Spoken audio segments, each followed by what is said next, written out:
Seja muito bem-vindo a mais um episódio do Pod Doutor, que é o seu podcast em saúde. Tem um recadinho para você. No mercado há mais de 20 anos, o Vita é referência nacional em consultas ortopédicas, assim como em sessões de reabilitação, oferecendo soluções completas e integradas à jornada de saúde das pessoas. Os tratamentos são amplos, atendendo desde atletas que buscam alto desempenho até pessoas que possuem dores ou limitações de movimento. A conduta de tratamento segue protocolos baseados em evidências e nas mais recentes pesquisas científicas mundiais e são totalmente individualizadas. Contamos com o que há de mais atual em equipamentos e uma equipe multidisciplinar. O Vita faz parte do Grupo Fleury, uma das mais respeitadas empresas de saúde no país.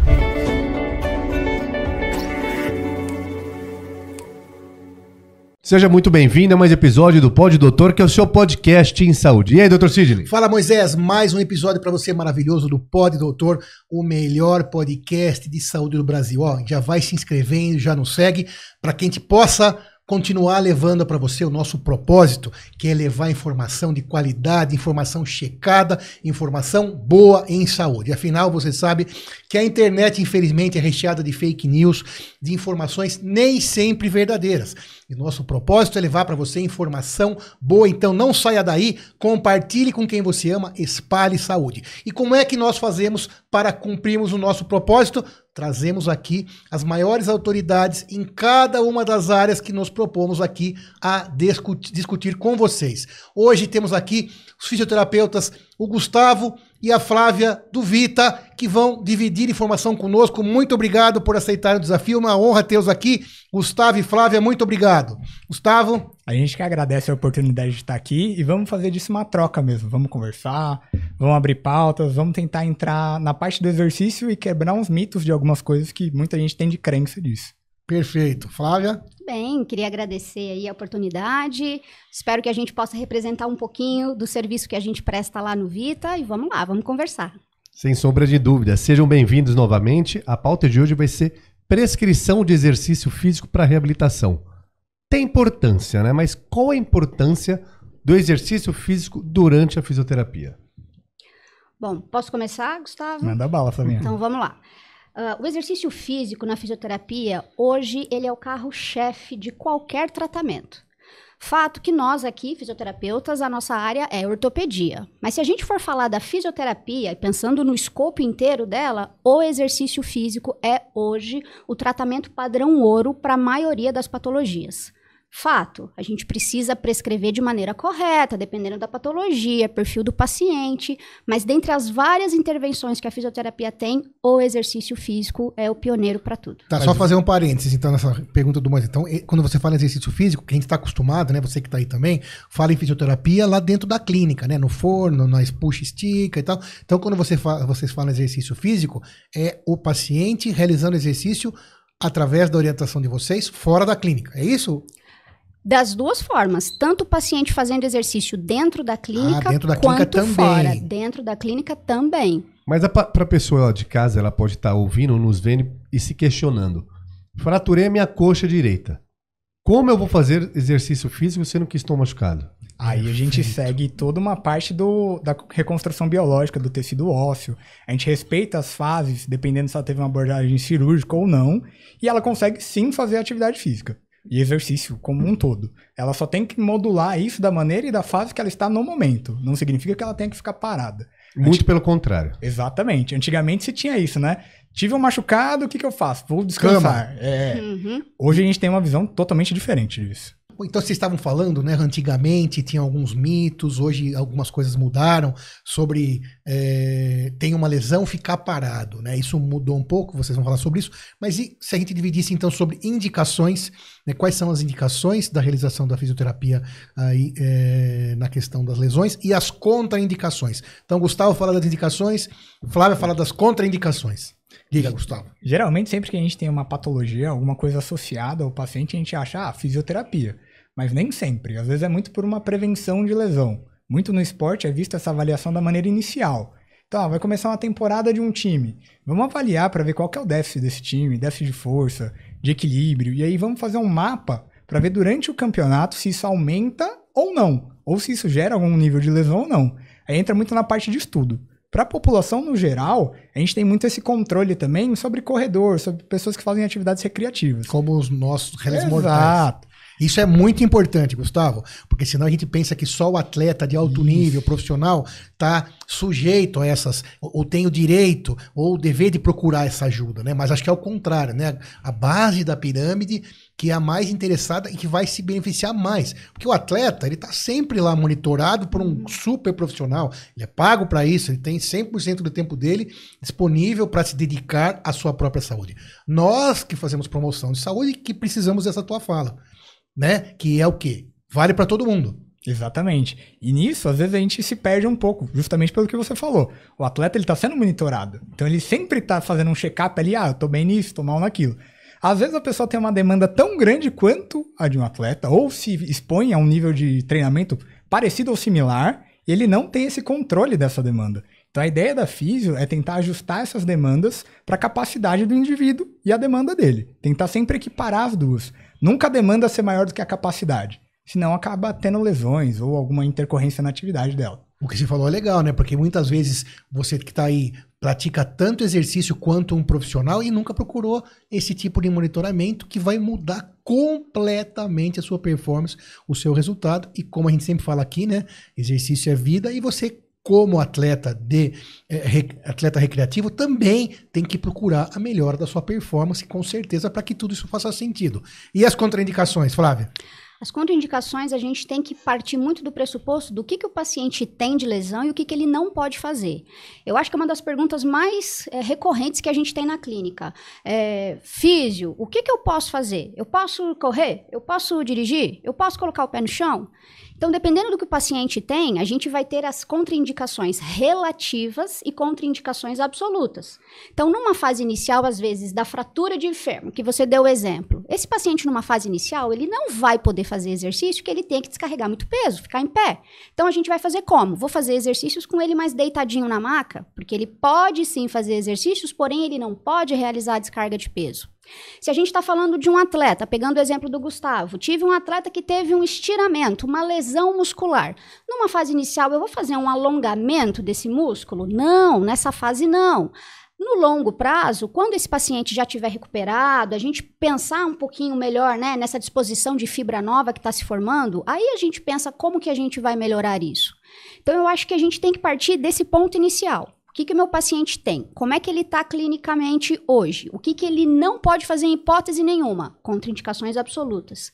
O que ele pode fazer, mas eu preciso ajustar? Contraindicações relativas. E isso a gente vai fazendo durante toda a fase de tratamento. Mas é importante na sua fala que em nenhum momento você falou que essa pessoa que fraturou o fêmur, por exemplo, que é uma lesão gravíssima, que ela não pode fazer nada. Exatamente. Isso é importante, porque se você pegasse a própria medicina de alguns anos atrás, essa pessoa ia ter que ficar em casa, quieta, acamada, e no fundo, a longo prazo, a médio prazo, piorando a sua lesão. Porque isso que eu ia perguntar. Perca ser muito... A perda ia ser maior a longo prazo, né? Porque ia deixar de trabalhar a musculatura, a parte neurológica, ou seja, perda em todos os sentidos. Doutor Sidney, isso que eu ia perguntar. As perdas que tem quando a pessoa se machuca e fica parada, tanto para fisioterapia até para a parte médica. Na fisioterapia tem questão muscular, é isso? Perde massa? Não, perde tudo, na verdade, né? Você perde massa muscular, você perde flexibilidade, você perde amplitude de movimento, porque tecido, ele vai ficando parado, ele vai ficando rígido, ele vai ficando fraco. Então, a gente tem perdas, basicamente, do sistema musculoesquelético inteiro. Então, quando a gente fala desses exercícios modulados, controle de demanda, é exatamente isso, para a gente evitar essas perdas. Porque a partir do momento que o paciente fica parado, ele vai perder, isso é inerente. Então, o que a gente faz? É a gente evitar essa perda, retardar essa perda, para esse paciente conseguir estar dentro dessa curva biológica de cicatrização e depois a gente vai aumentando essa carga conforme aí o paciente consegue. E é interessante, né? na fala da Flavinha, que o paciente, ele sempre chega, agora eu não posso fazer, mas eu vou voltar a fazer? Eu vou conseguir voltar a correr, a treinar da maneira que eu treinava? Às vezes ele chega um pouco receoso em cima de tudo isso. E é nosso caminho também, você não pode agora, mas daqui 6 semanas, daqui 12 semanas, você tem um prognóstico de melhora para isso. Então dá um norte também para ele entender que aquilo é necessário naquele momento, naquela foto daquele minuto. Daqui 12 semanas é uma outra história. E os tipos de exercício que são feitos nas reabilitações, tanto para lesões musculares ou até lesões ortopédicas? A gente tem uma gama gigante de exercícios, né? Mas assim, a gente pode dividir em alguns pontos, acho que para ficar mais fácil aí a compreensão. Então, basicamente, a gente tem exercícios pensando em mobilidade. Então, eu quero restaurar a amplitude de movimento. Então, a gente tem movimentos ativos, resistidos, movimento com ajuda do terapeuta, pensando nesse restauro de mobilidade. Eu tenho exercícios pensando em ativação muscular, que é o exercício mesmo físico, que a gente controla o tanto de carga para esse paciente voltando a ganhar força. Eu tenho exercícios também pensando nessa flexibilidade. A gente pensa muito assim, eu tenho um atleta, esse atleta precisa ser forte, ele precisa ter uma coxa bem definida. Só que se ele não tem uma certa flexibilidade, na hora que ele vai dar um chute lá em cima, esse posterior estira. Não é falta de força, ele precisa ter a flexibilidade necessária para conseguir realizar o gesto esportivo. Então, a gente também tem exercícios pensando nessa flexibilidade. Porque se a gente for pensar nos 3 pilares importantes do exercício, a gente precisa de força, a gente precisa de resistência e precisa de flexibilidade para fazer qualquer tipo de atividade física. E aí, dentro de cada nicho desse, aí a gente tem as variações do exercício. Mas se a gente fosse pensar nos 3 principais pilares que o nosso corpo precisa para fazer atividade física, são esses. E além disso, você pode pensar no paciente como um quebra-cabeça. Se eu tenho força, mas eu não tenho agilidade para a atividade que eu vou fazer, eu não vou performar bem. Então ele é um escopo de várias habilidades que ele tem que ter para realizar uma atividade. Por exemplo, um salto. Para saltar, a pessoa precisa ter mobilidade, ela precisa ter força, precisa ter potência, precisa saber absorver essa carga. Só que ninguém vê esse escopo todo e fala, um salto é um salto. Tem todo um preparo para chegar nisso e essa fase inicial que é importante. Se você não trabalhar isso no inicial, quando chegar na fase de saltar, ele não vai ter essas habilidades para fazer isso. Muito bem. E você estava falando também entre os critérios utilizados, entre as habilidades importantes, uma delas é o fortalecimento, né? Quando você tem um atleta, seja recreativo, seja profissional, o fortalecimento que ele adquiriu antes da lesão, alguém que já está acostumado a treinar força, né? Musculação, calistenia ou exercícios que não são exercícios aeróbicos. Tudo que trabalha força. Então ele já tem uma complacência física maior. Esse paciente, ele tem uma recuperação mais rápida? Ou isso que eu falei não é verdade? Uma espécie de reserva na fisioterapia, a lesão vai melhorar antes ou não faz sentido isso para vocês?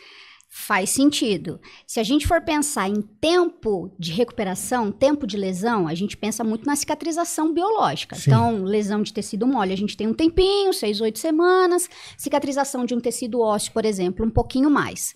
Mas... o que não muda muito entre as pessoas, certo? Exatamente, que é o que não muda muito entre as pessoas. A fratura no osso. A fratura no osso, tecido duro, osso, no caso. Só que se a gente for pensar no quanto que esse paciente, ao longo dessa curva de ganho de força, se ele tem o que a gente chama de memória muscular, ou seja, ele tem circuito neural para isso, aí esse ganho ele é mais pronunciado. Então, a gente tem um período inicial, quando a gente faz exercício físico, que é o que a gente chama de aprimoramento neural. O que é isso? O cérebro do paciente está entendendo ainda o que ele precisa fazer. Ele está criando conexões neurais para isso, mesmo se é um exercício de força. Conexões novas. Isso. Aprendendo. Isso. Depois que ele passa por esse período, ele entra no período que aí, de fato, ele está tendo mudança estrutural. Ou seja, ele está ganhando aumento da área de secção transversa, se a gente está pensando no exercício de força que você deu. E aí esse período é um pouco mais longo, porque dependendo do que você quer fazer, Dona Maria precisa do quanto de força para fazer as atividades de vida diária dela? X. Então, beleza, vamos trabalhar. E o atleta, ele precisa do quanto de demanda para isso? Beleza, vamos trabalhar. Então, isso vai variar de paciente para paciente, depende do nosso objetivo. Depois, lá na frente, a gente tem aí o refinamento, ou seja, se a gente está falando lá com o atleta de alta performance, esse cara ele tem que estar ali fazendo o movimento em perfeição. Dona Maria, talvez, para a demanda dela, a gente não vai chegar nesse nível. Mas, respondendo a sua pergunta, se esse paciente ele já tem conexões neurais lá atrás, oriundas do treinamento que ele fez, essas adaptações elas são mais fáceis para o paciente. Ele consegue pegar esses estímulos de uma maneira melhor. Então, a gente consegue voltar num nível ali de ganho de força, de controle neuromuscular, mais fácil do que se fosse um paciente completamente destreinado. Legal. Eu pergunto porque a gente sempre fala aqui sobre a poupança muscular, né? Fala sobre que os Faria Limers deviam falar menos sobre dinheiro, mais sobre poupança de músculo. Concordo. Né, para você ter longevidade e qualidade de vida, por isso que eu pergunto. Então, além da longevidade, além de conseguir carregar seus netos e brincar, poder levantar autonomia, ir ao banheiro, levantar da cama, você ainda tem uma possibilidade, independente de ser profissional ou não, uma possibilidade de melhorar mais rápido e melhorar de maneira mais efetiva até de uma lesão. Isso Sim. é incrível. Sim, super. Porque antigamente a gente viu o exercício, né? Ah, eu faço esporte, então eu faço exercício. Ou eu faço exercício porque eu gosto. Só que a nossa geração, eu acho que ela já entendeu Totalmente. que, olha, o exercício Obrigatório. físico é o remédio do futuro. Ao invés de você tomar o seu remedinho da pressão alta, da diabetes, do colesterol, faz exercício, que é um remédio melhor do que qualquer No outro. mínimo, um coadjuvante extremamente valioso e importante. Sem dúvida, esse ponto é o mais importante, acho que de todo o nosso episódio aqui, é a importância do exercício como um todo na nossa vida, seja você alto, baixo, homem, mulher, não importa peso, o exercício é fundamental para que você tenha qualidade de vida. Antes você via, né, isso é evidente, né? Você via nas ruas pessoas mais velhas que estavam já bem acabadinhas. Você começa a ver hoje já pessoas com mais de 60, 70 anos que estão inteiras. Inteiras, porque fizeram essa poupança da vida, né? Que é o exercício e vale para todo mundo, é democrático, tá aí vocês, por exemplo, o Auxiliar, o Vita, entre outras profissões e outras entidades. É isso aí, não tem desculpa. Gustavo, Flávia, terapia ativa e passiva na fisioterapia, o que seria isso? A parte da terapia passiva seria tudo aquilo que o paciente ele não precisa ter gasto.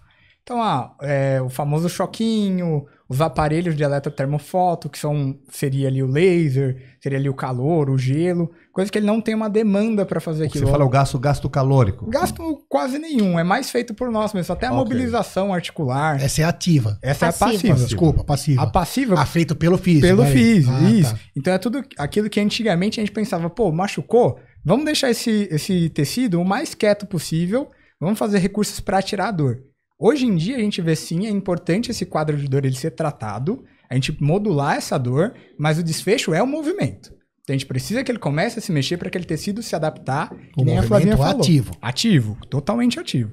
Algumas condições ele vai precisar dessa intervenção passiva? Sim, mas o nosso desfecho maior é o exercício ativo mesmo. Porque justamente antes você tinha, mesmo eu digo não, sem ser médico, o Sidney mesmo de muitos anos atrás, você tem a ideia essa apenas do passivo, né?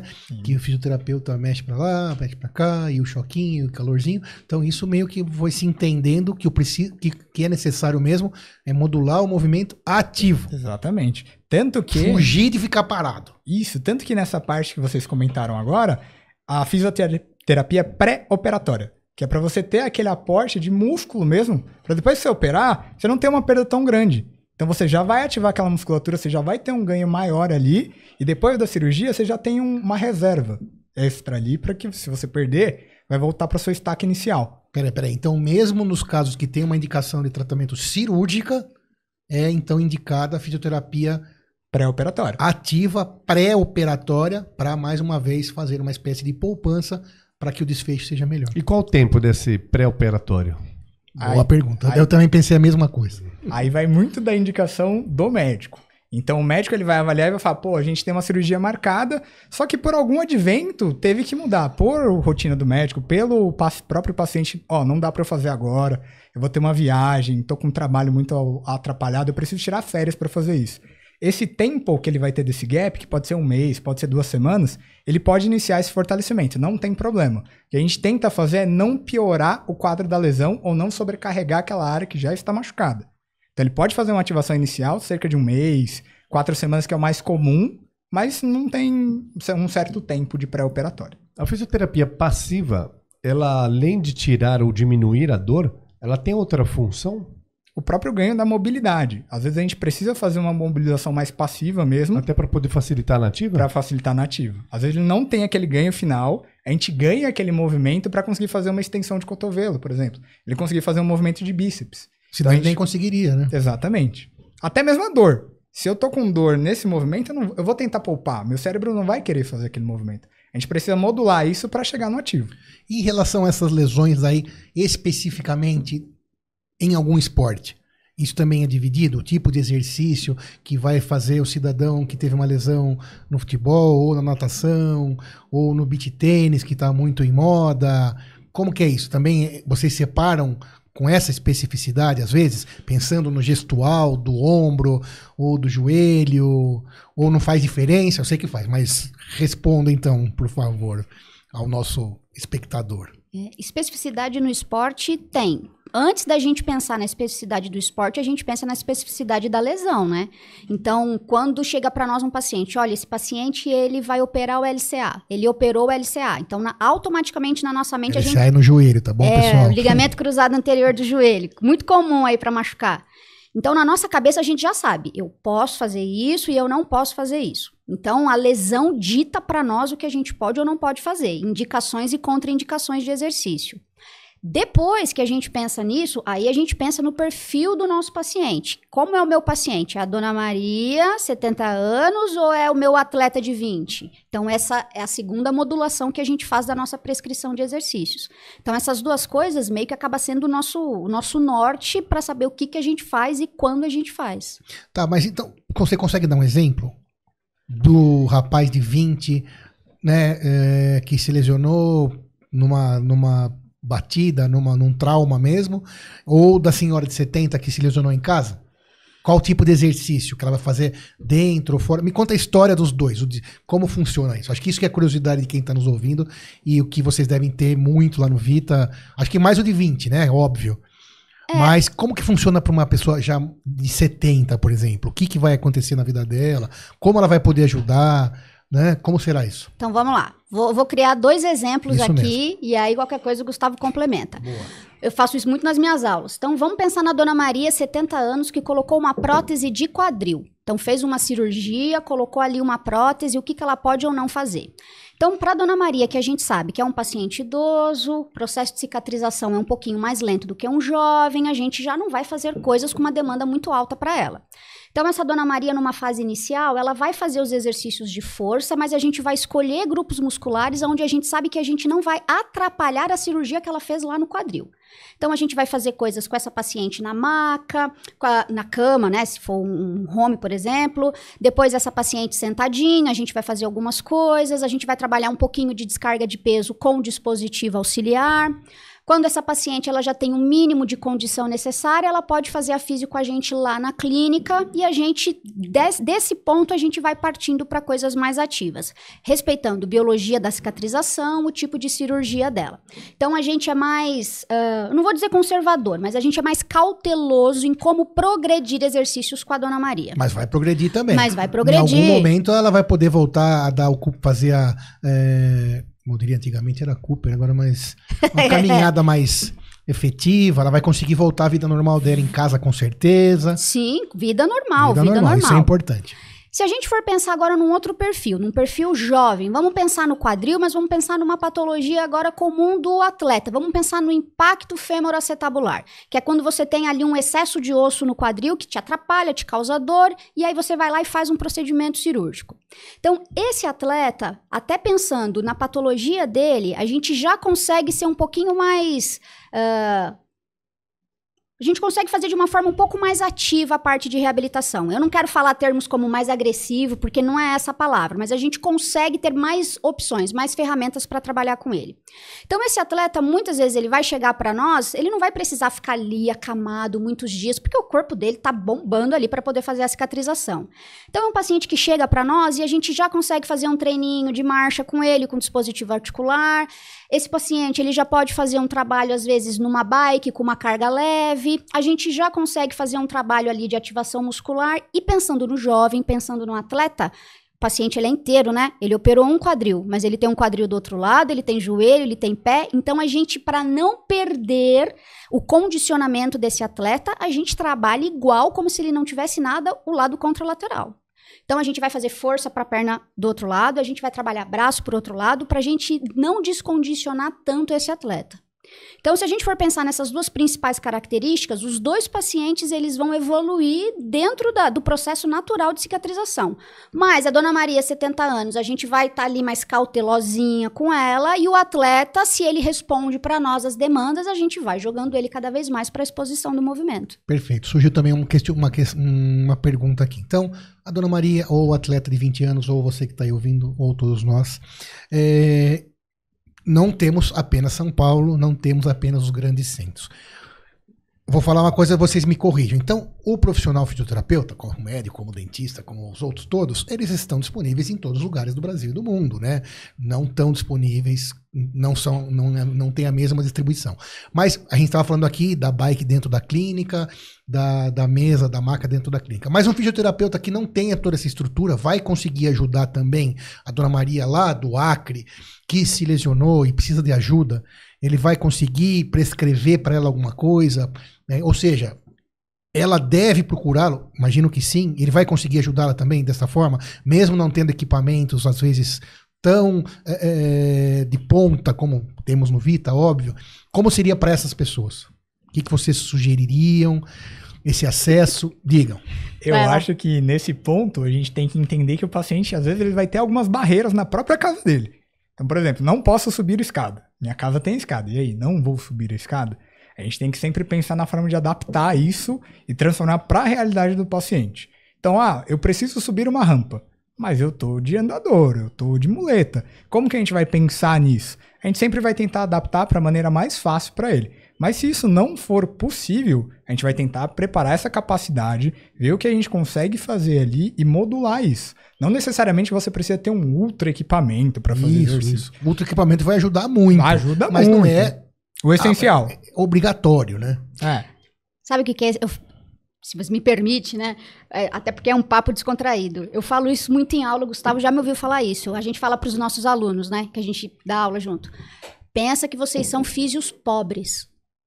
Por quê? Isso que eu queria Porque perguntar. vocês podem estar num excelente lugar que você tem tudo e você pode estar num lugar que você só vai ter duas coisas. Justamente. Cérebro e mão. E fisioterapeuta é isso, cérebro e mão. Então você chegou para atender o seu paciente ou você infelizmente está num lugar que não te oferece muito recursos, tudo bem, você tem cérebro e mão. Vamos pensar em estratégias para eu conseguir chegar nisso. E dá pra gente fazer uma boa reabilitação, se a gente entende da patologia do nosso paciente, do que o nosso paciente precisa, então dá sim. Flávia, nós falamos da dona Maria de 60, 70 anos, falamos do atleta e exercícios, inclusive reabilitação para crianças.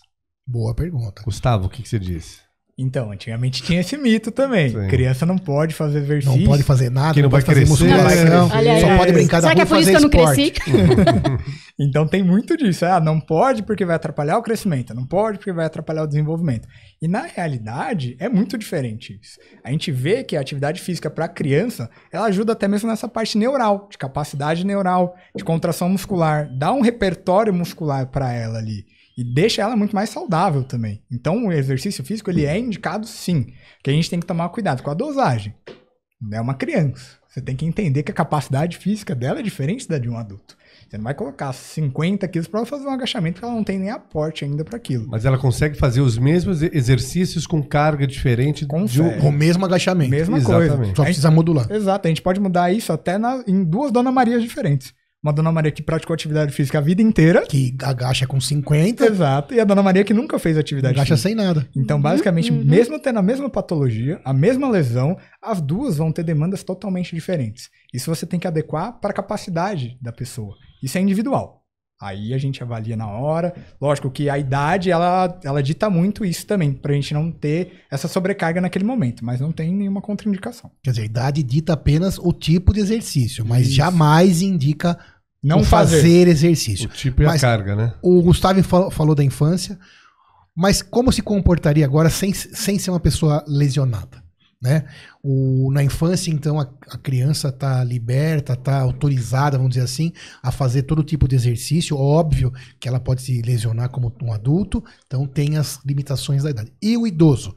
Você estava falando da Dona Maria. A Dona Maria, quando ela se lesionou, ela estava praticando essa fisioterapia regenerativa para poder voltar ao normal. Mas e o exercício de promoção de saúde, já que nós estamos falando disso, no idoso? Que dicas você daria para que então ele tenha aquela reserva muscular? Porque a gente estava falando aqui no começo também, tudo mudou. E mudou rápido e mudou nos últimos quantos anos? 20. Por aí. E é muito pouco. Porque eu tenho alguns 20 e poucos anos de formado e eu garanto que na minha época jamais se falaria desta forma. Era pelo contrário, era para ficar parado. Era para ficar parado. Não, mas nem se estudava muito profundamente questões de exercício, de promoção de saúde, até estudava, claro, mas não se divulgava tanto. E eu imagino que tenha muita gente, porque a expectativa de vida aumenta cada vez mais, por diversos motivos, mas e o exercício entrando então hoje como uma peça fundamental, um diamante nessa construção. No idoso, ou na pessoa de mais de 50, 60, 70 anos, o que você sugere de promoção de saúde, pensando aí na tua área, de evitar lesões, de se prevenir e de ter essa poupança de saúde e de músculo? Muito bem, então vamos lá. No meio aqui da nossa conversa, você tinha falado, né? O perfil de paciente que vocês pegam lá no Vita, e o Gustavo vai concordar comigo. É nítido, a gente chega para receber um paciente, senhorzinho, todo encurvado, dificuldade de mobilidade, alguém tem que ajudar. A gente vai colher a história.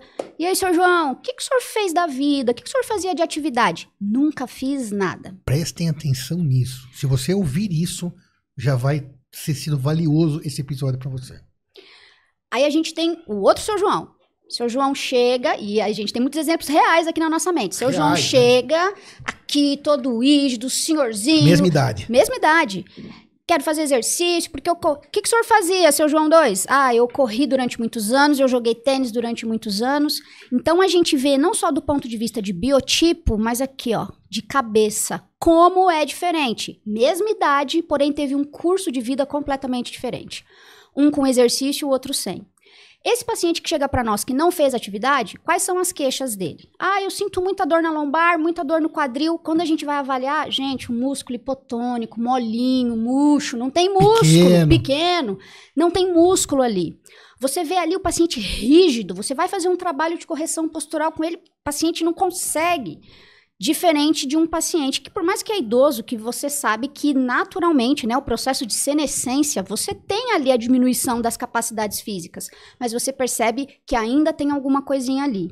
Se a gente for estudar um pouquinho exercício físico no idoso, processo de envelhecimento, é natural que ele tenha essas perdas. Perda de força, perda de densidade óssea, perda de equilíbrio, de flexibilidade. Então, muitos dos nossos pacientes chegam para nós, queda. Falta de equilíbrio, e aí acaba às vezes se machucando. Quem cai mais, o João 1 ou o João 2?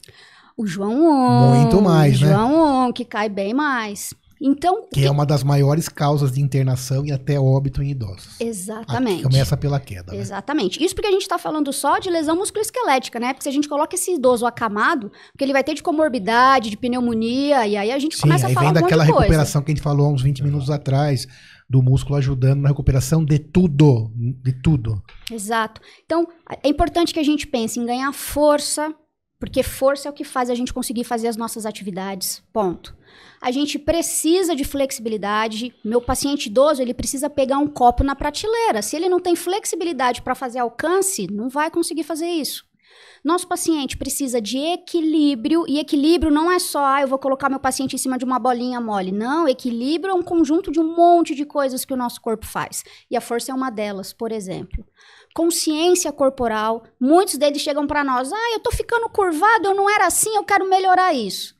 Só que, tudo bem, do ponto de vista estético, que às vezes o paciente chega para nós, só que a gente tem que ver que um paciente que tem uma cifose, né, aquele paciente super curvado, como é que tá a capacidade de expansão pulmonar dele? Prejudicada. Então, tudo bem, ele pode estar falando de uma queixa estética, mas a gente já está pensando em todos os sistemas funcionando ali frente a essas adaptações. Cardíaco, toda a parte prejudicada. Claro. Então, a gente foca muito nisso, na força, no equilíbrio, nessa consciência corporal, e além do que a maioria desses exercícios trabalha cérebro, né? Então, o nosso paciente, que ele já vai perdendo essa capacidade de raciocínio, de tomada de decisão, o exercício físico ajuda também nesse conceito. Deixa eu só fazer um parênteses, na verdade um parênteses dentro da pergunta do Dr. Sidney. O João 1, João 2, o idoso que praticou exercício, que não praticou exercício físico durante a vida, e o João 2. Independente da classe social, se trabalha ou não, é nítida a diferença. Por que eu pergunto isso? Porque muitas vezes, não somente atividade física, mas sim atividade cerebral, trabalho, ofício. Pensei nisso, o cara do escritório, né? Exato. E o cara da indústria, do chão de Isso. fábrica. Pensei isso também. Boa Tem pergunta. diferença também? Se mantém ou vamos... O que vocês veem O que lá vocês no seu veem dia a dia? no seu dia a dia? Tem, e tem diferença até no exercício em si. O dia que aquele cara trabalhou demais, que ele tá muito estressado, ele não vai desempenhar igual o que ele desempenha quando ele está descansado. Então a gente também tem que ter essa visão. Só que assim, se você pensar que a demanda dele está muito estressante, você não pode deixar o corpo dele de fora disso também. Muito pelo contrário. Muito pelo contrário. Treinar ainda mais. Exato, porque o exercício físico ele também modula esses fatores estressantes no seu corpo. Então você tenta equilibrar sempre essa balança. Ah, eu não dormi bem, mas eu me alimentei bem e eu fiz exercício. Então você consegue equilibrar um pouco isso. Nem sempre a gente vai conseguir controlar o trabalho ou o estresse no dia a dia. A gente consegue modular ele com outras atividades boas. Então o exercício, o sono, a alimentação são fatores fundamentais nisso. O exercício ele modula o sono, ele modula a questão de você se alimentar melhor. Pô, fiz um treino. Vou comer McDonald's hoje? Não, você já vai pensar num alimento mais saudável. Vai pensar em alguma coisa mais saudável. Uma coisa leva a outra. Né? Exato, é uma cascata. Então faz diferença, mas ainda assim o exercício é melhor fazer do que não fazer. Pela experiência de você... Pode falar Flavia. Só para complementar, mas o perfil de paciente também muda um pouco. Aquele paciente que ao longo da vida ele fez exercícios diversos e dependendo do tipo de atividade laboral dele, ele consegue ter uma capacidade de raciocínio e de controle neuromuscular melhor, às vezes de uma pessoa que ao longo da vida teve um trabalho mais mecanicista, onde exigiu pouco aqui e mais uma coisa manual. Então, a capacidade de compreensão, às vezes... Porque não é só a capacidade corporal, né? E, às vezes, um exercício mais complexo que a gente pede, até esse paciente ligar ali o tic-teco, é mais difícil do que alguém que toda hora estava tendo estímulos diferentes. E ali. fazendo exercício. Até lembrei de um comentário num vídeo nosso, num corte, não me lembro agora, que a pessoa meio que, numa fala dessa, criticava a nossa fala, e aí eu escrevi assim, bom, se isso fosse verdade, o pedreiro seria eterno. Verdade. Né? Mas aí, Verdade. pensando no que você falou, precisa juntar não só a parte motora. Não. Cognitiva. Precisa também ter mais que isso. Ter informação, ter leitura, para que possa a parte neural funcionar junto com o motor e aí sim ter um funcionamento global perfeito e ter uma qualidade de vida bem adequada, né? E ter realmente essa poupança bem feita.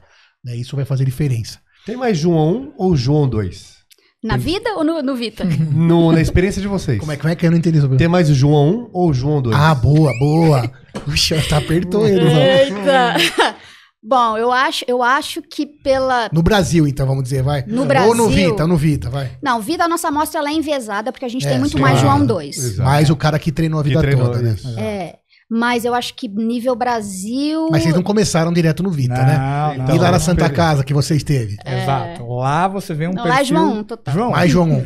João. Puxa vida. Até uma coisa muito comum da gente ver, a pessoa ela procura geralmente a fisioterapia ou atividade física quando ela já está ruim. E deveria ser o contrário. Isso é importante. Ela deveria procurar isso para ter uma prevenção mesmo. Para, eu vou ter um aporte muscular para fazer minhas atividades daqui 20, 30 anos. Claro. Então a gente tem muito Porque mais... Porque isso aí tá aqui, né? É. Saber que você vai viver, vai estar lá com 70, 80, e aí? Como que você vai estar?